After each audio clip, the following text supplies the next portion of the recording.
भारताचा star भालाफेकपटू Neeraj Chopra diamond लीगच्या अंतिम फेरीसाठी पात्र ठरला असून येत्या 28 ऑगस्टला झुरिचमध्ये अंतिम फेरी होणार आहे. आशियाई नेमबाजी स्पर्धेत भारताने 10 मीटर एअर पिस्तूल प्रकारात सांघिक रौप्य पदक जिंकलंय.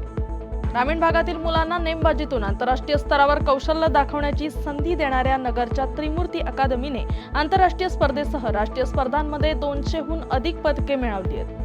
29 ऑगस्ट पासून सुरू होणाऱ्या आशिया कप हॉकी स्पर्धेतून पाकिस्तान आणि ओमानने आपले नाव मागे घेतले असून बांगलादेश आणि कझाकस्तानला संधी मिळाली आहे. जानिक सिन्नरला पहिल्या सेटमध्ये दुखापतीमुळे माघार घ्यावी लागल्याने स्पेनच्या कार्लोस अल्कराजने सिनसिनाटी मास्टर्स 1000 स्पर्धेत आपले पहिले विजेतेपद जिंकले.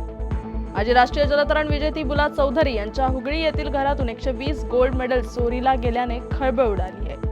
आशिया कप आणि तिरंगी मालिकेसाठी बाबर आझम आणि मोहम्मद रिझवान यांना पीसीबीने वगळल्याने निवडकर्त्यांवर टीका होतीये. एजीसी स्पोर्ट्स वाहिनी आयोजित खेलोत्सव पॅरालिम्पिक स्पर्धेची काल पुण्यात सांगता झाली असून या स्पर्धेत देशभरातून आलेल्या खेळाडूंनी चमकदार कामगिरी केली आहे.